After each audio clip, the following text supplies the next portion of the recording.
we'll have sunshine gradually peek back through the cloud cover as we go through the afternoon, and temperatures will warm up compared to yesterday, especially East River. We'll be back in the 40s. 50s, though, hang around again the farther west you go toward the Wyoming and Montana borders. Cloud cover again a little stubborn in a couple of places tonight. Lows will fall immediately in the low to mid-20s. We'll talk about the rest of your 7-day forecast. We're going to get an update on that weekend outlook coming up in just a bit. But until then, midday in KELOLAND starts right now. Live from KELOLAND Media Group, midday in KELOLAND.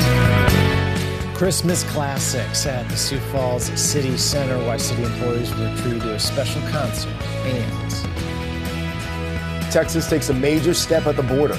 I'm Jared Hill with a sweeping new local law as immigration takes front stage on a national level. Good afternoon and thanks for having us in. South Dakota Attorney General Marty Jackley has announced a reward of up to $25,000 offered to anyone who provides crucial information that leads to the successful arrest and conviction of those involved in the disappearance of Rachel Syriacs. Syriacs was last known to be traveling November 13th of 2013 to Huron from Woonsocket. She has not been seen since then. People with information on her disappearance can contact the South Dakota Division of Criminal Investigation at 605-773-3331. A Pine Ridge woman admits to stabbing and killing her boyfriend. Stacy Bissonette has pleaded guilty to voluntary manslaughter in the death of Gary Littlehawk Jr.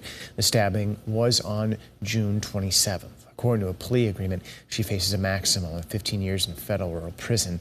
A sentencing date has not been set. The Sioux Falls Police Department is asking for the public's help to find a missing teenager. 13-year-old Ashley Zacharias Racinos was last seen in the area of Madison Street and Marion Road around midnight. Ashley is 5 feet 4 inches tall with brown hair. If you see her or know where she is, call police. In weather, before too long, we are expecting rain, aren't we, Adam? Well, especially East River, yeah, we're taking a look at the potential for rain by Christmas Eve into Christmas Day. Yes, I know it's not snow, but considering how dry it's been for the last about 7 weeks, we need something.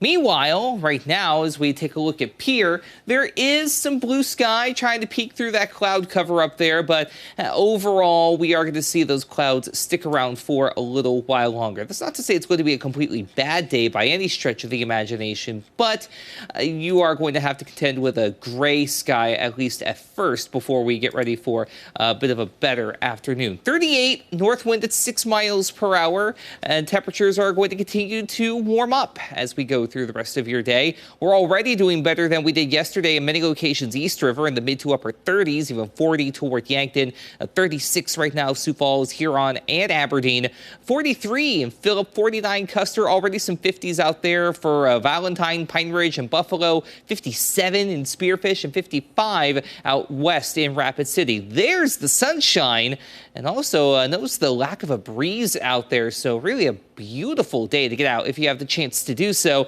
especially considering, again, what we're going to be watching later on this week. So we have that cloud cover that has been a bit stubborn at times through the morning. That'll continue to get on out of here as an upper level trough axis and associated little surface area of low pressure just kind of meander around. They're basically there for show. The closest any moisture is up toward the Montana and North Dakota borders, even up toward Canada for that matter.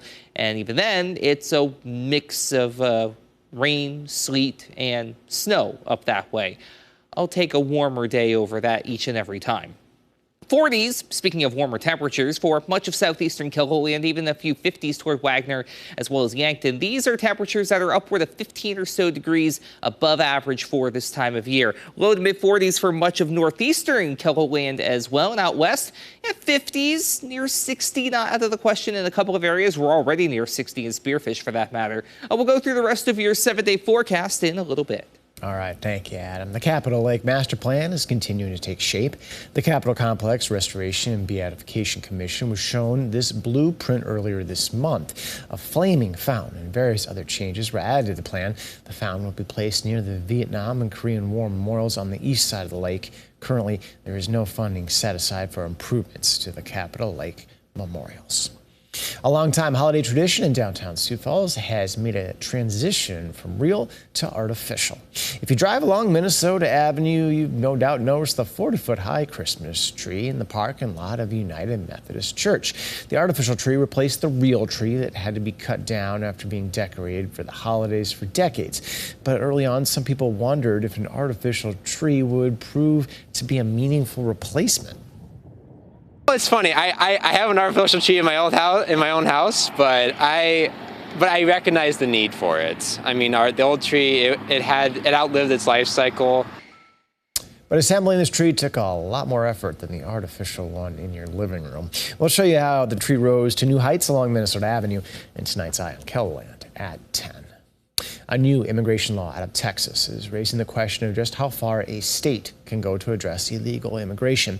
This comes after the state's Republican governor just signed one of the harshest state immigration laws in modern U.S. history. CBS's Jared Hill reports. This morning, immigration taking center stage from the halls of Congress. Finding the middle ground is exceptionally hard, and both sides must accept that they will have to make concessions. To the southern border. The goal of Senate Bill 4 is to stop the tidal wave of illegal entry into Texas. Texas Governor Greg Abbott Monday signing a bill allowing local police to arrest migrants who cross the border illegally and giving local judges authority to order deportations. The only thing we are doing by this law is making sure that our law enforcement have the tools they need to actually take action against those who are actually coming across the border illegally. Data obtained by CBS News shows the Border Patrol apprehended nearly 7,900 people each day last week. That's up from 6,000 in October.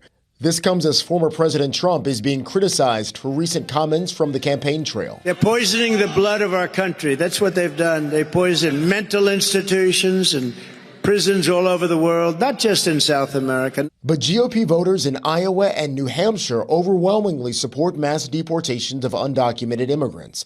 Meanwhile, CBS News has also learned that the White House is working on bipartisan negotiations over the border in exchange for aid to Ukraine and Israel.